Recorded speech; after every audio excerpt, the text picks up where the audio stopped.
नमस्कार। डीडी बिहार में आपका बहुत बहुत स्वागत है।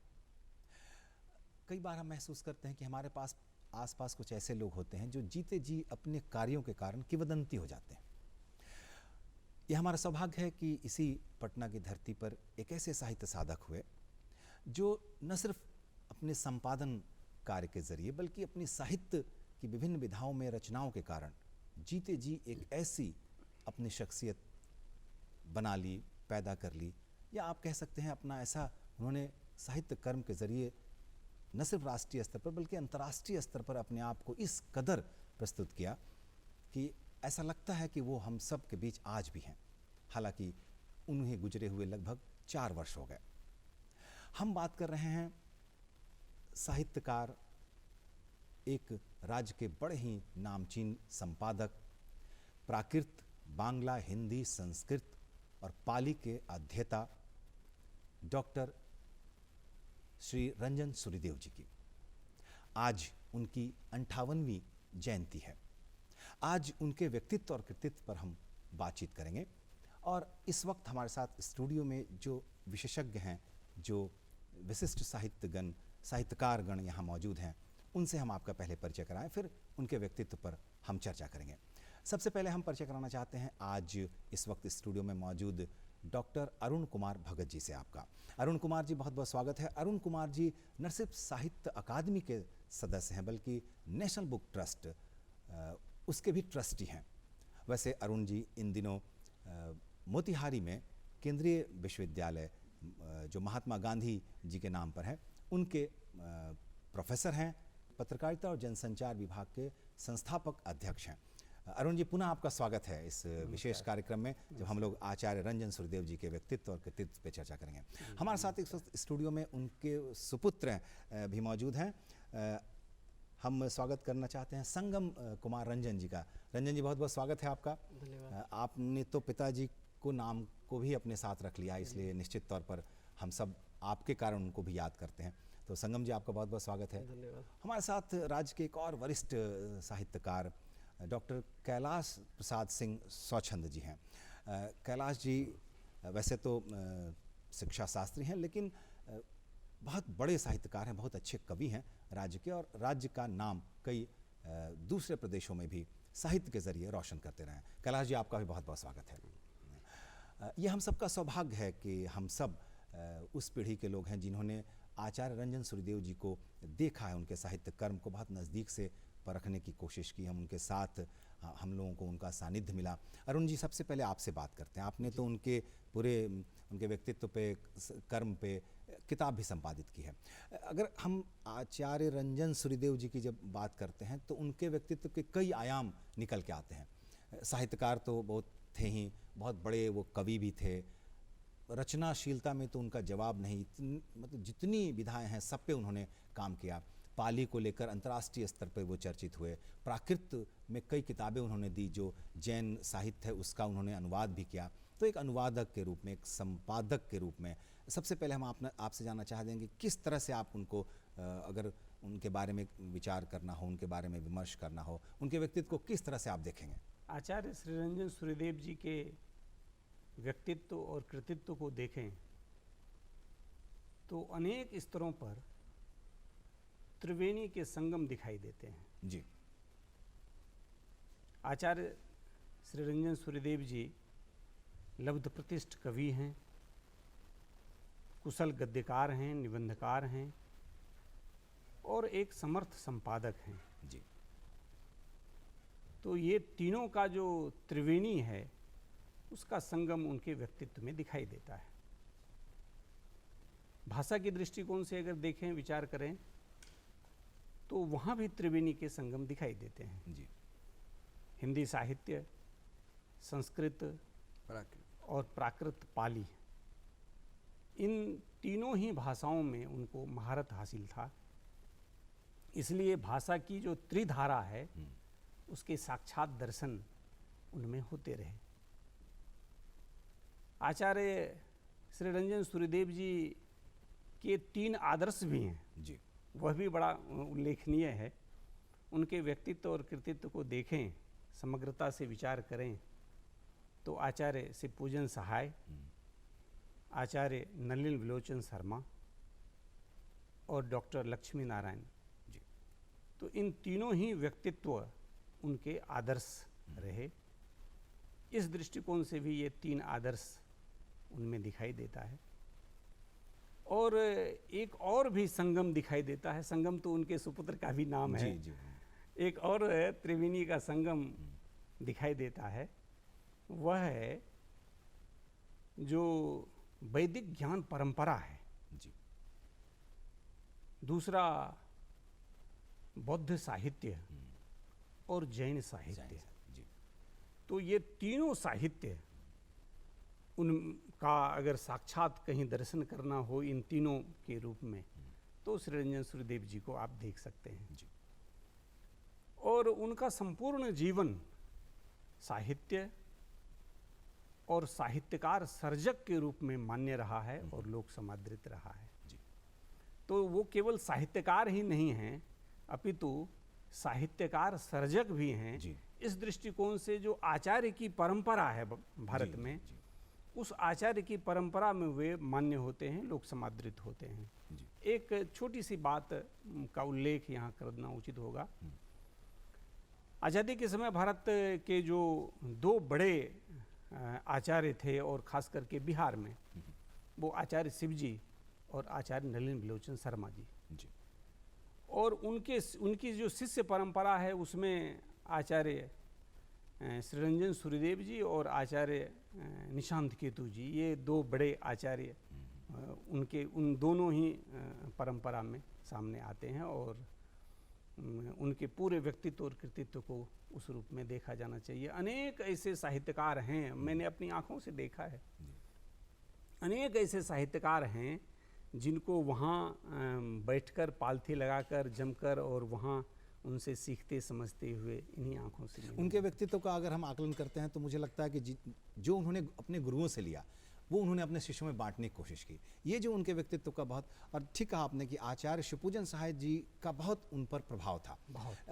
मेरी जहाँ तक जानकारी है कि वो शिक्षक के रूप में उन्हें साहित्य कर्म से जोड़ने वाले, साहित्य की तरफ लाने वाले आचार्य शिवपूजन सहाय ही थे। जी, बिल्कुल। क्या कहना चाहेंगे?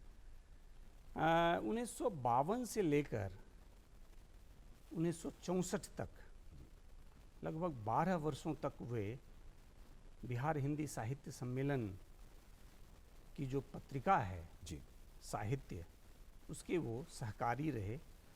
और आचार्य शिवपूजन सहाय जी और नलिन विलोचन शर्मा जी के साथ, दोनों के साथ आपको सौभाग्य प्राप्त हुआ काम करने का। और फिर वो जो साहित्य त्रैमासिकी जो पत्रिका थी, उसने राष्ट्रीय अंतर्राष्ट्रीय ख्याति समर्जित की उस पत्रिका ने।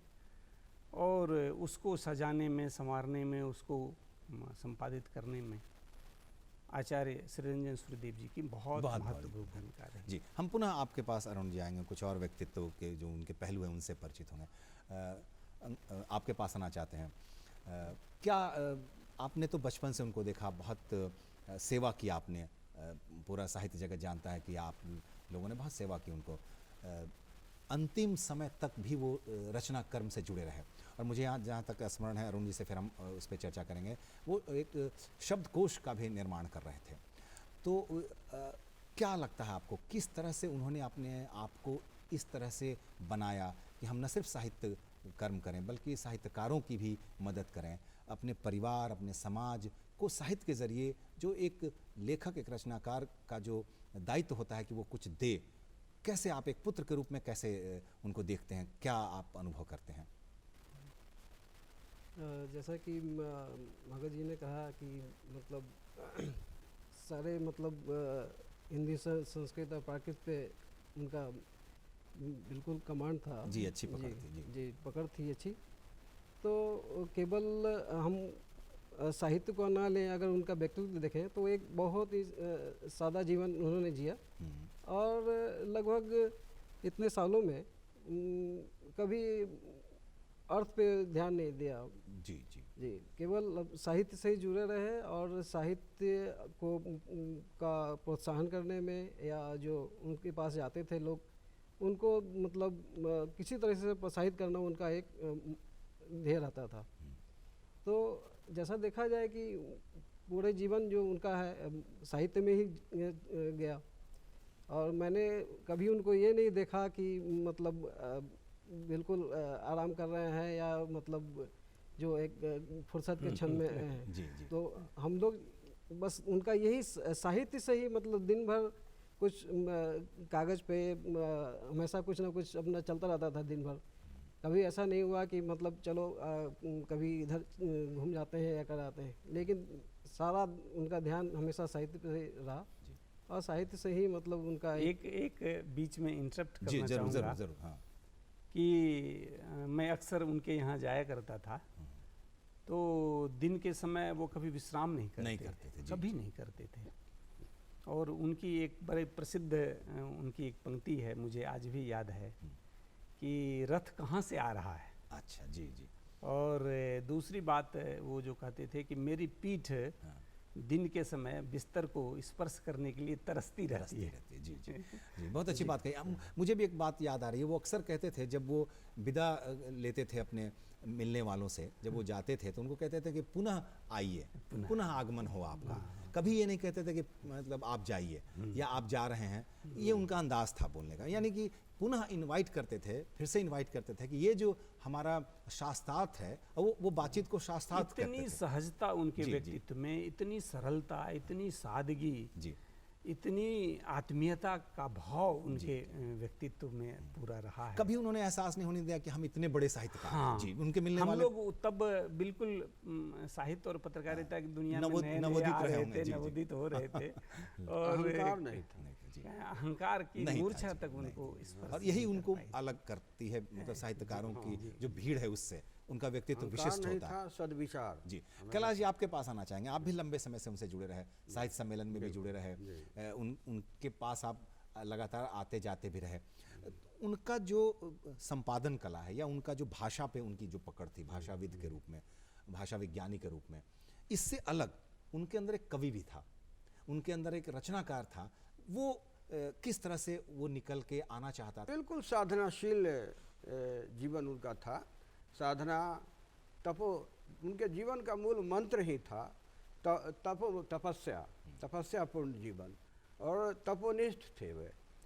मैं यह कहना चाहता हूँ कि ज़्यादा समय उनका बीता संपादन में, और संपादन के माध्यम से, संपादन साधना जो उन्होंने की उसके माध्यम से उन्होंने नए नए शब्द गढ़े, तत्सम गर्भी शब्दों के प्रयोग में उन्होंने चमत्कार दिखाया। और उससे भी बड़ी बात है कि संपादन के संदर्भ में उन्होंने जो तात्विक शोध जिसको नलिन बिलोचन शर्मा ने जिस पर लिखा कि तात्विक शोध मतलब परंपरित शोध परंपरा नहीं। और उन्होंने परिषद पत्रिका के 69वें साल ये अंक में, हाँ 1979 में उन्होंने एक संपादकीय टिप्पणी लिखी थी। उस टिप्पणी में बहुत जोरदार उन्होंने बात कही है, और वह यह है कि आलोचना और शोध दोनों में अंतर है। आलोचना ग्रंथ, शोध ग्रंथ दोनों में अंतर है। शोध ग्रंथ में जो है सो संदर्भ रहते हैं, उसमें शोध और गवेषणा की प्रवृत्ति रहती है जी। और नई नई खोज की बात रहती है, उसमें नए नए उद्भव होते हैं, नए नए भाव सरोज तो आलोचना में खिलते हैं। लेकिन ये वस्तुनिष्ठ है शोध, और वस्तुनिष्ठ होने के कारण वह आलोचना से पृथक है, अलग है। उन्होंने लिखा क्योंकि परिषद पत्रिका जो शोध पत्रिका थी उसमें लोग पूर्णतः आलोचना प्रधान लेख भेज देते थे, निबंध, तो वो बड़ी पकड़ थी उनकी।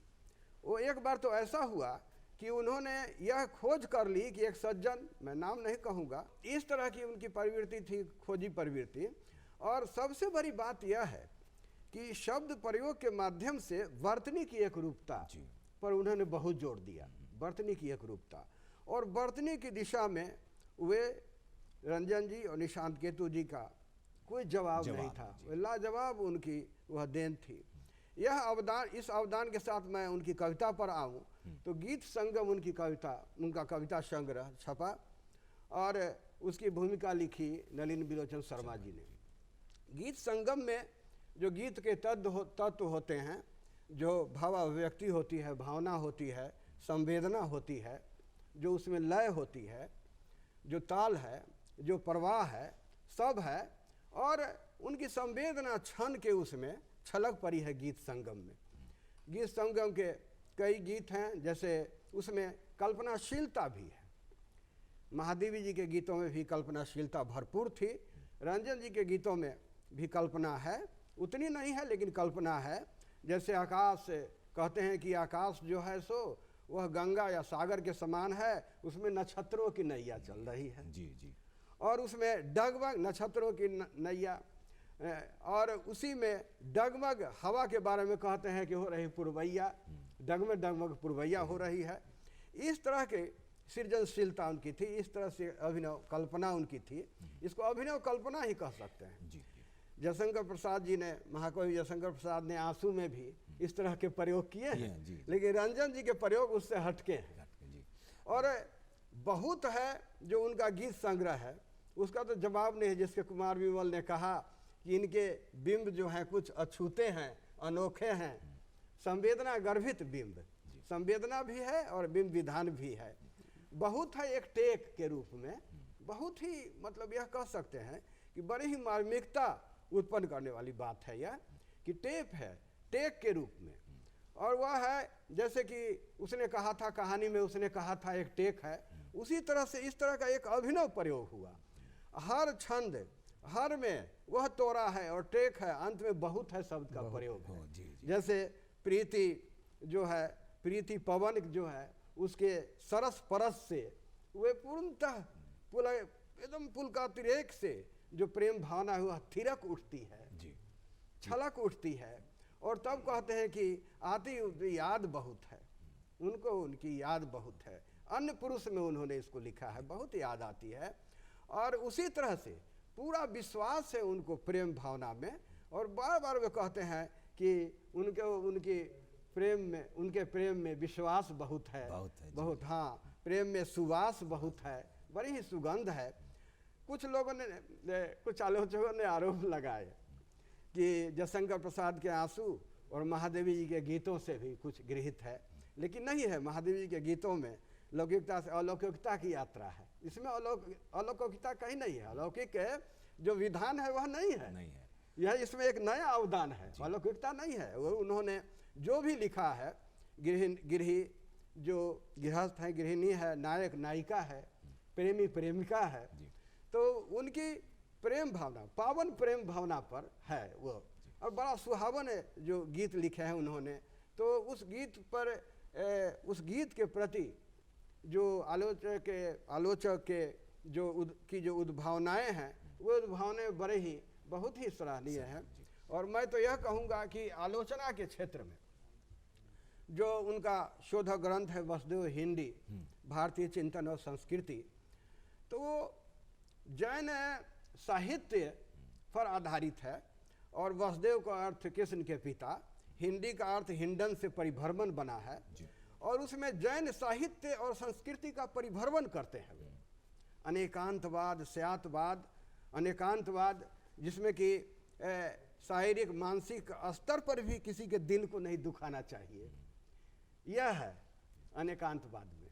और रंजन जी के व्यक्तित्व में यह था कि किसी के दिल को दुखाते नहीं थे, किसी के दिल को कभी भी नहीं दुखाते थे। और यह जैन साहित्य के जो सिद्धांत हैं और जो आयाम हैं, उसमें कई अध्याय हैं जिसमें जैन संस्कृति उन्होंने बताया है कि जैन धर्म हिंदू धर्म से अलग नहीं है, वह अनुस्यूत है। और उसमें स्यातवाद भी है, स्यातवाद है। तो स्यातवाद का जो उसमें है कि बहुत जुझारू होकर, बहुत हिंसक की तरह किसी के मत का खंडन नहीं करना, यह स्यातवाद में है। ये सहिष्णुता है स्यातवाद। उसको उन्होंने अपने व्यक्तित्व में समाहित कर एकदम आयत किया, व्यक्तित्व में आयत उन्हीं का शब्द है, वही आयत शब्द का प्रयोग करते थे। कैलाश जी, बहुत अच्छी बात आपने कही। और एक आचार्य रंजन सूरिदेव जी के कवित्व जो है उनका जो कवि रूप है, उसको आपने एकदम जीवंत कर दिया अपने वचनों से। मैं अरुण जी आपके पास पुनः आना चाहूँगा, फिर आऊँगा कैलाश जी आपके पास। उनके बारे में ये थी कि इस तरह से उन्होंने इतना काम किया जैन साहित्य को लेकर कि उनको लोग जैन आचार्य समझने लगे थे। ये उनके बारे में, मतलब उनके प्रशंसकों के बारे में थी। और पूरे देश में जहाँ भी जैन से संबंधित कोई विशेष व्याख्यान की आवश्यकता होती थी वो जाते थे यहाँ से।